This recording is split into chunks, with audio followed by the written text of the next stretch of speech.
ఇంకొక నిన్న కీలకమైన నిర్ణయం రాష్ట్ర ప్రభుత్వం తీసుకున్నది. ప్రభుత్వ ప్రధాన కార్యదర్శిగా మొన్నటి వరకు ఫైనాన్స్ సెక్రటరీగా, ఫైనాన్స్ డిపార్ట్మెంట్కి ప్రిన్సిపల్ సెక్రటరీగా ఉన్న, ఆర్థిక శాఖ ప్రత్యేక ప్రధాన కార్యదర్శిగా ఉన్న రామకృష్ణారావుని ప్రభుత్వ ప్రధాన కార్యదర్శిగా నియమించారు. శాంతికుమార్ గారి గడువు ముగిసింది. సో ఆమె ప్లేస్లో ఆయన నియమించడం జరిగింది. ఈయన కేసీఆర్ హయాం నుంచి టోటల్ ఫైనాన్స్ డిపార్ట్మెంట్కి ఇన్ఛార్జిగా కొనసాగుతున్నాడు. 14 బడ్జెట్లు రూపుదిద్దిన ఘనత, ఆర్థిక శాఖ అధిపతిగా నిరాటంకంగా 12 ఏళ్లు ఆయన సేవలు అందించిందట. భారీగా ఐఏఎస్ల బదిలీలు, పరిపాలనా వ్యవస్థలో కీలక మార్పులు, సీఎం కార్యాలయానికి జయేష్ రంజన్, స్మితా సబర్వాల్కు పాత స్థానం. ఏం పెద్ద డెసిషన్స్లో విప్లవాత్మకమైన మార్పులు రేవంత్ రెడ్డి తీసుకుంటున్నట్టే నాకు అనిపిస్తలేదు. అదే స్మితా సబర్వాల్ అనే ఉన్నది, ఆమెకు ఏదో వేటు గీటు అని అంటున్నారు, కానీ ఏం వేటు ఉన్నదా? వేటు అని రాసిన పేపర్లు ఏముంది వేటు? కాంగ్రెస్ని డైరెక్ట్గా అటాక్ చేస్తుంది ఆమె. గవర్నమెంట్లో ఉండి గవర్నమెంట్నే క్వశ్చన్ చేస్తున్నది ఆమెను. అసలు అవసరమైతే కేసీఆర్ లాంటి అయితే ఈ పాటికి ఎప్పుడో పదవి లేకుండా లూప్ లైన్లో పడేస్తాడు. జయేష్ రంజన్ మీద రేవంత్ రెడ్డి పీసీసీ అధ్యక్షుడిగా ఉన్నప్పుడు మాటలు వినండి. బీహారీ ఐఏఎస్ దొంగలిళ్ళంతా, బాగా దోపిడీ చేసిన వీళ్ళంతా. అదే జయేష్ రంజన్ ఇవాళ ఏకంగా తీసుకొచ్చి తన ఆఫీసులోనే పెట్టుకున్నాడట. రామకృష్ణారావు కూడా ఆయన ఫైనాన్స్ సెక్రటరీగా ఉన్నప్పుడు చాలా తీవ్రమైన అలిగేషన్స్ వచ్చినాయి. ఆయన ఇప్పుడు ప్రభుత్వ ప్రధాన కార్యదర్శి అయిండు. అంతకుముందు శాంతికుమార్ మీద మియాపూర్ భూకుంభకోణం దగ్గర నుంచి చాలా అలిగేషన్స్ ఉన్నాయి. ఆమెను అట్లే కంటిన్యూ చేసుకుంటూ పోయిండు. రాష్ట్ర ప్రభుత్వ నూతన ప్రధాన కార్యదర్శిగా ఆర్థిక శాఖ ప్రత్యేక ప్రధాన కార్యదర్శి కె రామకృష్ణారావును నియమిస్తూ ప్రభుత్వం ఆదివారం ఉత్తర్వులు జారీ చేసింది. ఆర్థిక శాఖ పదవిలోనూ ఆయననే అదనపు బాధ్యతలతో కొనసాగిస్తున్నట్టుగా తెలిపింది. అంటే ఉన్న శాఖని కూడా ఆయనదే, ప్రభుత్వ ప్రధాన కార్యదర్శి ఆయనే. ప్రస్తుత సీఎస్ శాంతికుమారి ఈ నెల 30వ తేదీన పదవీ విరమణ చేస్తున్నందున ఆమె స్థానంలో రామకృష్ణారావును నియమించింది. ఆయనతో పాటు పలు కీలక శాఖల అధిపతులను బదిలీ చేస్తూ ప్రభుత్వం మరో ఉత్తర్వు జారీ చేసింది. రాష్ట్ర పరిపాలనా వ్యవస్థను ప్రక్షాళన చేసేలా కీలక మార్పులు చేపట్టింది. యువజన శాఖ కార్యదర్శి స్మితా సబర్వాల్ను తిరిగి గతంలో ఆమె పనిచేసిన రాష్ట్ర ఆర్థిక కమిషన్ మెంబర్ సెక్రటరీ పోస్టులోకి బదిలీ చేసింది. ఎవరో నెట్టట బదిలీ చేసిరన్నది ఇక్కడ కనబడతా ఉన్నది.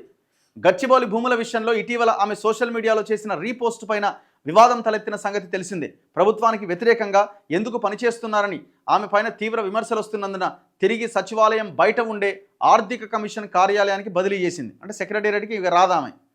పురపాలక శాఖ కార్యదర్శి పోస్టులో ఇద్దరు, అంటే మున్సిపల్ సెక్రటరీ పోస్టులో ఇద్దరు సీనియర్ ఐఏఎస్ అధికారులను నియమించి ప్రభుత్వం కొత్త విధానానికి శ్రీకారం చుట్టింది. హెచ్ఎండిఏ పరిధి లోపల ఉండే గ్రేటర్ హైదరాబాద్ నగర ప్రాంతానికి ఇలంబర్తిని, హెచ్ఎండిఏ బయట ఉన్న మున్సిపాలిటీలకు టీకే శ్రీదేవిని పురపాలక శాఖ కార్యదర్శులుగా నియమించింది. ఇంతకుముందు మొత్తానికి కలిపి ఒకరే ఉండే హెచ్ఎండిఏ, ఇప్పుడు కోర్ హైదరాబాద్ ఒకరు, హైదరాబాద్ బయట ప్రాంతానికి ఇంకొకరిని నియమించింది. ఒకే శాఖలో రాష్ట్రంలో 2 ప్రాంతాలకు 2 కార్యదర్శులను ఇటీవలి కాలంలో ఎన్నడూ నియమించలే. సుదీర్ఘకాలంగా ఐటీ శాఖ ప్రత్యేక ప్రధాన కార్యదర్శిగా ఉన్న జయేష్ రంజన్ను సీఎం కార్యాలయంలో పరిశ్రమలు, పెట్టుబడుల విభాగానికి కార్యదర్శిగా బదిలీ చేసింది. Smart, proactive, efficient and effective delivery విభాగానికి కూడా ఆయన్ను సీఈఓగా నియమించింది. క్రీడలు, యువజన విభాగం, ఆర్కియాలజీ విభాగాలకు అదనపు బాధ్యతలు అప్పగించింది. సీఎం కార్యాలయంలో సంయుక్త కార్యదర్శిగా ఉన్న సంగీత సత్యనారాయణను వైద్య, కుటుంబ సంక్షేమ శాఖ డైరెక్టర్గా మార్చింది. ఆరోగ్యశ్రీ ట్రస్టు సీఈఓగా అదనపు బాధ్యతలు అప్పగించింది. ఎవరో రిటైర్డ్ పోయారు అన్నది క్లియర్గా ఉన్నది. Shashank Goyal MCR HRD director general నుంచి సిజీజీ ఉపాధ్యక్షుడు, ఈపీటీఆర్ఐ అదనపు బాధ్యతలు. జయేష్ రంజన్ ఐటీ శాఖ ప్రత్యేక ప్రధాన కార్యదర్శి నుంచి సీఎం కార్యాలయంలో పరిశ్రమలు, పెట్టుబడుల విభాగం ప్రత్యేక ప్రధాన కార్యదర్శిగా బదిలీ చేశారు.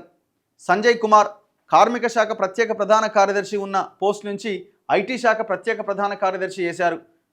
దాన కిషోర్ పురపాలక శాఖ ముఖ్య కార్యదర్శి నుంచి కార్మిక శాఖ ముఖ్య కార్యదర్శి, కార్మిక, ఉపాధి, శిక్షణ కమిషనర్ అదనపు బాధ్యతలు.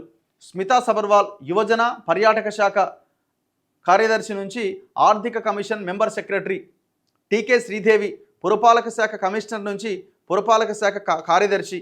ఇలంబర్తి జిహెచ్ఎంసీ కమిషనర్ నుంచి పురపాలక శాఖ కార్యదర్శి. ఆర్వి కర్ణన్ వైద్య శాఖ డైరెక్టర్ నుంచి GHMC commissioner. K Shashanka flagship projects commissioner నుంచి ఫ్యూచర్ సిటీ కమిషనర్, గనుల శాఖ డైరెక్టర్. ఎస్ హరీష్ సమాచార శాఖ కమిషనర్, ఆయన్ని జెన్కో సిఎండి సమాచార శాఖ కమిషనర్ అదనపు బాధ్యతలు ఆల్రెడీ ఉన్నది, కొత్తది యాడ్ చేశారు. నిఖిల టీజీఐఆర్డి సిఇఓ, అక్కడి నుంచి మానవ హక్కుల కమిషన్ సిఇఓగా అదనపు బాధ్యతలు. సంగీత సత్యనారాయణ సీఎం కార్యాలయ సంయుక్త కార్యదర్శి నుంచి వైద్య శాఖ director. S Venkatrao protocol director నుంచి దేవాదాయ శాఖ డైరెక్టర్, యాదగిరిగుట్ట ఈవోగా అదనపు బాధ్యతలు. ఇట్లా వీళ్ళందరూ ఉన్నారు. ఈయన విద్యాశాఖ డైరెక్టర్ కూడా ట్రాన్స్ఫర్ అయిండు. ఈవి నరసింహారెడ్డి పరిశ్రమలు పెట్టుబడులు స్పీడ్ విభాగం అదనపు సిఇఓ అట. మూసీ అభివృద్ధి సంస్థ ఎండి అట, అదనంగా ఇంకో బాధ్యత. ఉపేందర్ రెడ్డి ఆయన వెయిటింగ్లో ఉండే హెచ్ఎండిఏ సెక్రటరీ పదవి ఆయన కట్టబెట్టిరు. ఇట్లా ఈ పోస్టులు ఇచ్చిరు. అడ్మినిస్ట్రేషన్ ప్రక్షాళన తెలంగాణ సీఎస్గా రామకృష్ణారావు, మున్సిపల్ నుంచి దానకిషోర్ అవుట్, జయేష్ రంజన్కు ఇండస్ట్రీ ఇన్వెస్ట్మెంట్ సెల్, ఫైనాన్స్ కమిషన్కు స్మితా సబర్వాల్. రాష్ట్రంలో ఐఏఎస్ అధికారుల బదిలీలు 30వ తేదీతో ముగియబోతున్న శాంతికుమారి పదవీకాలం. బాగుంది, వెరీ గుడ్. అడ్మినిస్ట్రేషన్ ప్రక్షాళన జరుగుతున్నదా? నవీన్ మిట్టల్ ఎందుకు అదే ప్లేస్లో ఉంటున్నాడు? దీనికి రేవంత్ రెడ్డి కానీ ప్రభుత్వంలో ఉన్న ఏ మంత్రి అయినా సమాధానం చెప్పగలుగుతాడా? రీసెంట్గా ఒక కేసు బయటికి తీసినాం. గంధంగూడలో 9 ఎకరాల 4 గుంటల భూమిని నవీన్ మిట్టల్, అమయ్ కుమార్ అనే ఇద్దరు కలిసి తంబు పెట్టి ధరణిలో 9 ఎకరాల 4 గుంటల భూమిని ప్రైవేటు వ్యక్తికి పట్టా చేసిర్రు. నవీన్ మిట్టల్ చేసిన అరాచకాలు మేము మాట్లాడిన కంటే దానికి ఇంకా భయంకరంగా రేవంత్ రెడ్డి ముఖ్యమంత్రి కాకముందు పిసిసి అధ్యక్షుడి హోదాలో ఎన్నో ప్రెస్ మీట్లు పెట్టిండు. అదే నవీన్ మిట్టల్ మళ్ళీ కేసీఆర్ రేవంత్ రెడ్డి పక్కనే ఉన్నాడు. ఇప్పుడు అడ్మినిస్ట్రేషన్ ప్రక్షాళన అంటున్నారు కదా. స్మితా సబర్వాల్ మీద వేటు, ఆయన తెచ్చి ఈయన తెచ్చినాం, ఈయన ఆయనకు పంపించినాం. హెచ్ఎండిఏ పరిధిలో 2 సెక్రటరీలను పెట్టినాం. నాణ్యమైన మంచి పరిపాలన అందించడానికి ఇదంతా ప్రక్షాళన జరుగుతుంది అంటున్నారు కదా. మరి తెలంగాణ భూములని కొల్లగొట్టడానికి కారణమైన నవీన్ మిట్టల్ అనే ఒక అవినీతి ఐఏఎస్ని ఎందుకు ఆయనకు ఆ పదవి నుంచి పక్కన పెట్టలేదు? దీనికి ఆన్సర్ ఉన్నదా మీ దగ్గర? రేవంత్ రెడ్డి దగ్గర ఆన్సర్ ఉన్నదా? ఏ మంత్రి దగ్గరైనా ఆన్సర్ ఉన్నదా? కాంగ్రెస్ పార్టీ ఆన్సర్ చేస్తుందా? మీనాక్షి నటరాజన్ చెప్పాలా? ఇప్పుడు ఆమె నిజాయితీకి మారుపేరు అంటున్నారు కదా, ట్రాన్స్పరెన్సీ అంటున్నారు కదా, ఆమె కూడా ఆన్సర్ చేయాలి. ఎందుకంటే మీరు పార్టీ వ్యవహారాల ఇన్ఛార్జ్ కాబట్టి. మీ పార్టీ ఇట్లాంటి అవినీతి పరులను ఎందుకు పెంచి పోషిస్తున్నదో మీరు కూడా ఆన్సర్ చేయాలి. ఒకరిద్దరిని మార్చంగానే ప్రక్షాళన అయిపోతుందా?